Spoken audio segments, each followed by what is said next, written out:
हर हर महादेव दोस्तों, कैसे हैं आप सब। आशा करती हूँ आप सभी कुशल मंगल होंगे। कई बार आपने अपने आसपास सुना होगा कि उसका पुनर्जन्म हुआ है। न्यूज़ में हम कई बार देखते हैं।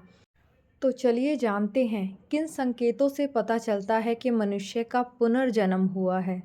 भगवान शिव कहते हैं इन संकेतों से पता चलता है कि मनुष्य का पुनर्जन्म हुआ है। भगवान शिव ने नारद जी को उन महत्वपूर्ण रहस्यों के विषय में बताया जिससे यह पता चलता है कि मनुष्य पिछले जन्म में कौन था तथा उसने पिछले जन्म में पाप कर्म किए थे या पुण्य कर्म किए थे। तो चलिए जानते हैं इन रहस्यों के बारे में। एक समय की बात है, भगवान शिव कैलाश पर्वत पर विराजमान थे। तभी नारद जी अपनी दिव्य वीणा के साथ भगवान शिव के पास पधारते हैं। नारद जी के मुखमंडल पर एक दिव्य आभा थी और उनका हृदय भगवान शिव के दर्शन से पुलकित हो रहा था। नारद जी को देखकर भगवान शिव कहते हैं, पधारिए देवऋषि नारद, आज आपका कैलाश पर किस प्रयोजना से आना हुआ। नारद जी ने भगवान शिव को प्रणाम करते हुए कहा, प्रभु, आप इस संसार के संचालक हैं। आपकी माया अपार है। आपने संसार को कर्म बंधन से बांध रखा है। लेकिन प्रभु, आज मैं आपके पास एक शंका लेकर आया हूँ। यदि आप आज्ञा दे तो कहता हूँ। भगवान शिव बोले, हे नारद, आपकी जो भी शंका है निसंकोच होकर पूछिए। आपकी हर शंका का समाधान मैं अवश्य करूँगा। तब नारद जी कहते हैं, प्रभु, मनुष्य का जन्म होता है और फिर उसकी मृत्यु हो जाती है। तत्पश्चात फिर उसका पुनर्जन्म भी होता है। प्रभु, मैं आपसे यह जानना चाहता हूँ कि जब मनुष्य का पुनर्जन्म होता है तो उस मनुष्य का अपने पिछले जन्म के पाप और पुण्य कर्मों का फल प्राप्त होता है। लेकिन वह मनुष्य कैसा पता करे कि उसने पिछले जन्म में क्या पाप किए थे। वह अपने पापों के लिए प्रायश्चित कैसे कर सकता है। यदि उसे पता ही ना हो कि उसने पूर्व जन्म में कौन से पाप किए थे।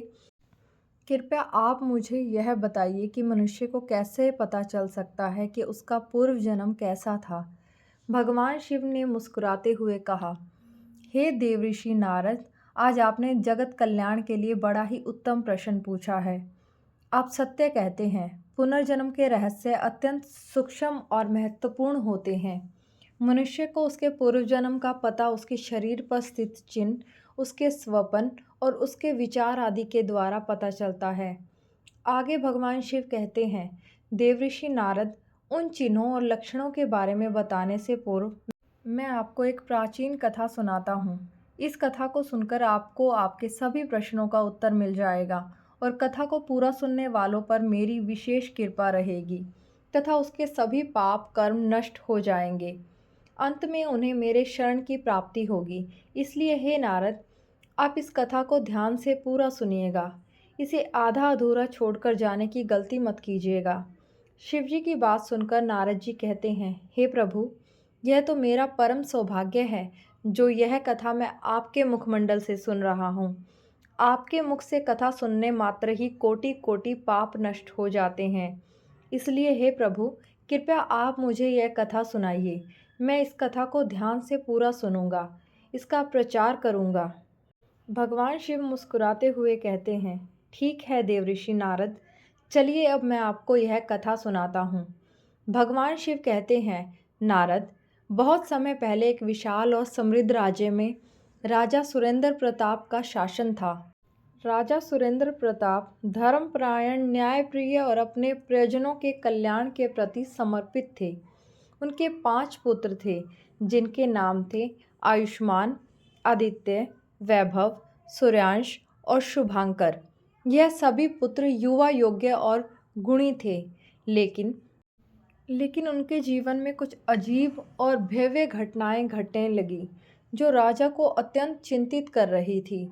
एक दिन वे पांचों पुत्र अपने पिता के पास एक एक करके आते हैं। सबसे पहले आयुष्मान अपने पिता के पास आया और बोला, पिताजी, मुझे हर रात एक सपना दिखता है कि मैं एक युद्ध भूमि में खड़ा होता हूँ और हर बार मेरी मृत्यु हो जाती है। मैं इस सपन से बहुत परेशान हूँ। उसके बाद आदित्य भी अपने पिता से मिलने आया और आदित्य ने कहा, पिताजी, जब भी मैं पर्वतों पर शिकार के लिए जाता हूँ तो मुझे ऐसा एहसास होता है कि वहाँ से गिर जाऊँगा। यह भय मुझे हर पल सताता है।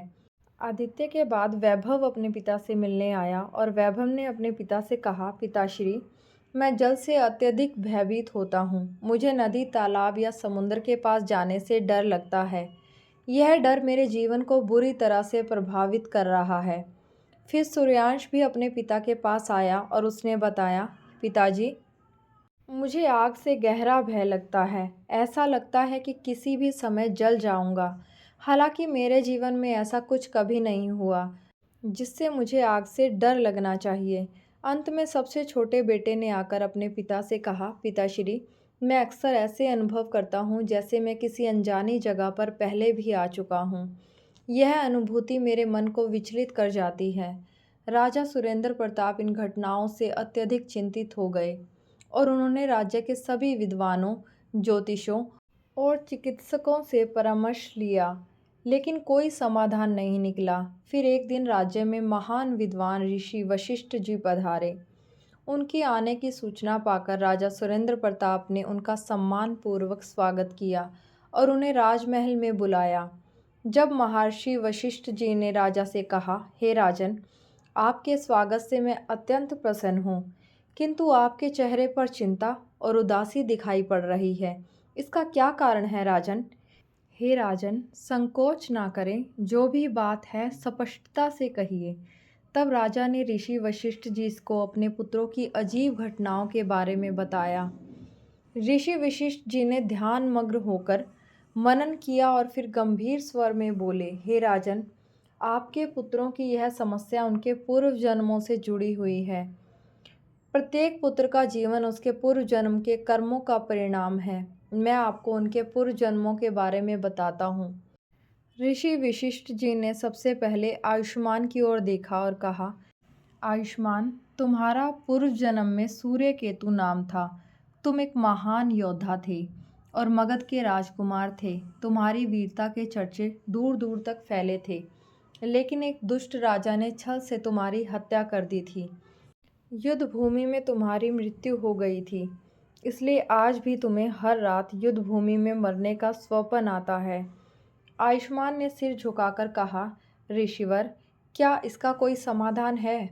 ऋषि वशिष्ठ जी ने उत्तर दिया, हे पुत्र, तुम्हें अपनी वीरता के गुण को पुनः जागृत करना होगा। किसी बड़े यज्ञ का आयोजन कर उसमें अपनी वीरता का प्रदर्शन करना होगा। इससे तुम्हारी आत्मा को शांति मिलेगी।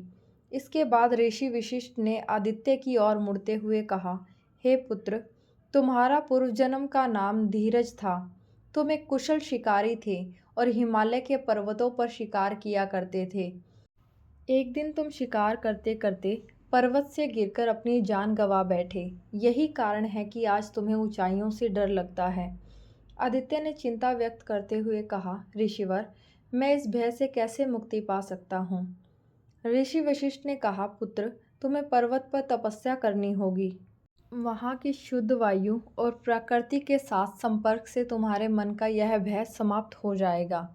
ऋषि वशिष्ठ ने वैभव की ओर देखा और कहा, वैभव, तुम पूर्व जन्म में एक कुशाल नाविक थे और समुद्रों में यात्रा किया करते थे, लेकिन एक भयंकर तूफान में तुम्हारी नाव डूब गई और तुमने अपने प्राण त्याग दिए।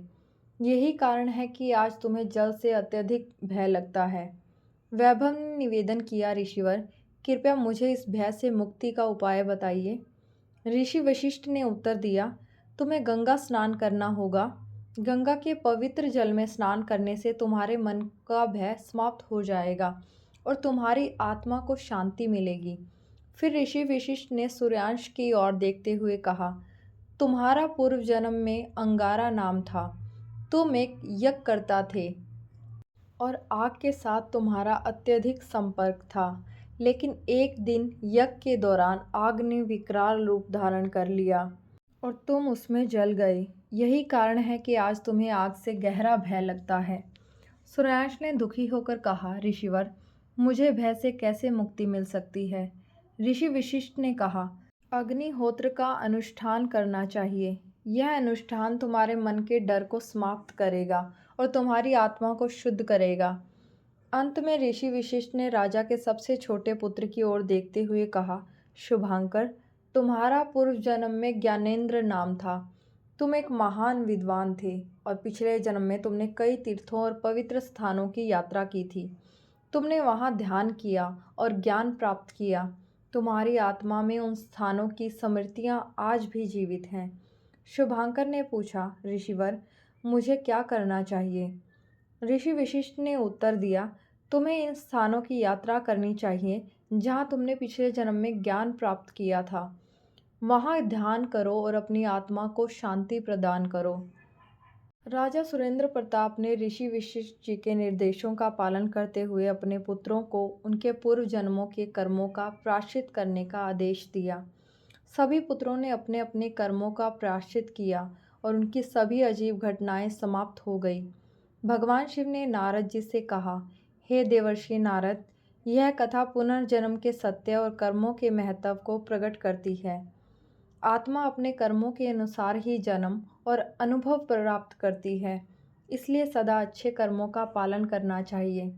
कथा समाप्त होने के बाद भगवान शिव ने नारद जी को संबोधित करते हुए कहा, देवर्षि नारद, पुनर्जन्म के विषयों में कुछ और गहरे सत्य हैं जिन्हें मैं आपको बताना चाहता हूँ। यह लक्षण मनुष्य के पिछले जन्मों के कर्मों का प्रत्यक्ष प्रमाण होते हैं और उससे यह जाना जा सकता है कि किस प्रकार पाप और कर्म मनुष्य को अगले जन्म में क्या फल देते हैं। भगवान शिव ने कहा, जो मनुष्य अपने पिछले जन्म में असत्यवादी होता है, अर्थात झूठ बोलकर धन कमाता है, उसे यमलोक में कठिन यातनाएं सहनी पड़ती हैं। उसे सत्य के मार्ग से भटकने और समाज में भ्रम फैलाने के अपराध में दंडित किया जाता है। इस सजा के पश्चात जब वह व्यक्ति पुनर्जन्म लेता है तो उसकी वाणी में दोष उत्पन्न हो जाता है। वह हकलाकर बोलता है या उसकी वाणी में स्पष्टता नहीं होती। यह दोष उसके झूठ बोलने के पाप का प्रत्यक्ष परिमाण होता है। ऐसे व्यक्ति के जीवन में संवाद की कठिनाइयाँ आती हैं और वह सामाजिक रूप से अक्षम हो जाता है। भगवान शिव ने आगे कहा, यदि कोई व्यक्ति अपने पिछले जन्मों में निष्पाप और मासूम जानवरों पर अत्याचार करता था तो उसे भी नरक की यातनाओं से गुजरना पड़ता है। वह नरक में उन जानवरों की पीड़ा का अनुभव करता है जिन्हें उसने कष्ट दिया होता है। जब व्यक्ति पुनर्जन्म लेता है तो उसकी वाणी को शक्ति नहीं मिलती और वह गूंगा पैदा होता है। यह लक्षण उसके पूर्व जन्म की निर्दयता और हिंसा के एक परिणाम स्वरूप प्रकट होता है। उसकी आत्मा में जो दोष उत्पन्न होता है वह इस जन्म में गूंगेपन के रूप में प्रकट होता है। भगवान ने गंभीर स्वर में कहा, जो व्यक्ति अपने पूर्व जन्म में अकारण किसी की हत्या करता है वह भी नरक की भयंकर यातनाओं का सामना करता है।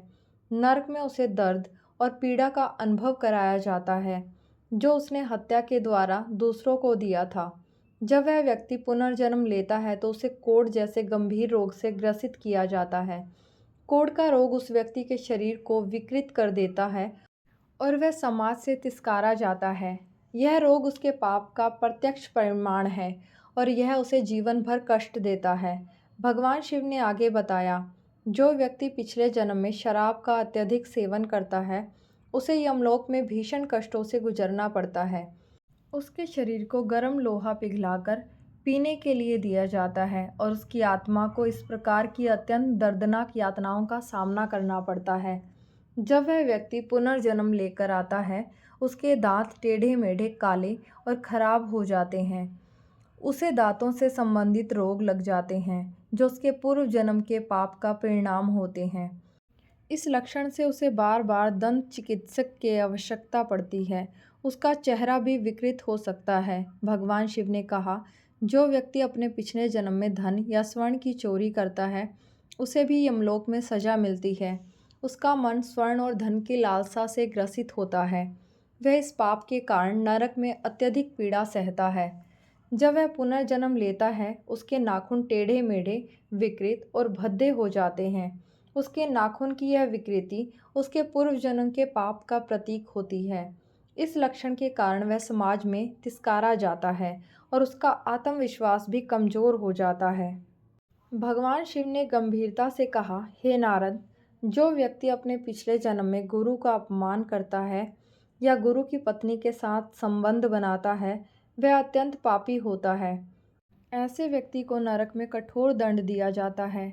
उसे चर्म रोगों का सामना करना पड़ता है जिससे उसकी त्वचा में विकृत हो जाती है। जब वह पुनर्जन्म लेता है तो उसे चर्म रोग से पीड़ित शरीर प्राप्त होता है। उसकी त्वचा में विभिन्न प्रकार के विकार होते हैं। वह जीवन भर इस रोग से पीड़ित रहता है। यह उसके गुरु के प्रति किए गए पाप का परिणाम होता है। भगवान शिव ने बताया, जो व्यक्ति अपने पिछले जन्म में दान धर्म का पालन नहीं करता वह इस जन्म में अत्यंत दरिद्र बनता है। वह नरक में दरिद्रता की यातनाओं को सहता है और भिक्षा मांगकर जीवन यापन करता है। जब वह पुनर्जन्म लेता है तो उसकी आर्थिक स्थिति अत्यंत कमज़ोर होती है। उसे भिक्षा मांगनी पड़ती है और उसका जीवन अत्यंत कठिनाइयों से भरा होता है। यह दरिद्रता उसके दान धर्म के अभाव का प्रतीक मानी जाती है। भगवान शिव ने कहा, जो व्यक्ति अपने पिछले जन्म में अपने पतिव्रता पति को कष्ट देती है और वेश्या के साथ संबंध बनाता है उसे नरक में भीषण यातनाएं झेलनी पड़ती हैं। जब वह पुनर्जन्म लेता है तो उसे दुष्ट और कष्टदायिनी पत्नी प्राप्त होती है। उसकी पत्नी उसे सदा दुख और पीड़ा देती है जो उसके पूर्व जन्म के पाप का प्रतिफल है। यह लक्षण उसके जीवन में मानसिक और शारीरिक पीड़ा का कारण बनते हैं। भगवान शिव ने कहा, जो व्यक्ति अपने पिछले जन्म में अपने माता पिता का अपमान करता है और उन्हें कष्ट देता है वह नरक में कड़ी सजा प्राप्त करता है। जब वह पुनः जन्म लेता है तो उसकी संतान मूर्ख और दुष्ट जन्म लेती है। ऐसी संतान उसे अत्यधिक कष्ट देती है और उसकी मानसिक शांति छीन लेती है। यह लक्षण उसके माता पिता के प्रति किए गए कुकर्मों का परिणाम है। अंत में भगवान ने समझाया, जो व्यक्ति अपने पिछले जन्म में धर्म ग्रंथ की चोरी करता है वह भीषण पाप करता है। उसे नरक में कठोर दंड दिया जाता है। जब वह पुनर्जन्म लेता है वह जममांग हो जाता है। उसकी आंखों की रोशनी चली जाती है। वह जीवन भर अंधकार में जीता है। यह लक्षण उसके धर्म ग्रंथों की चोरी का प्रतिफल है। भगवान शिव के मुख से यह सभी लक्षण सुनकर नारद जी अत्यंत प्रभावित हुए।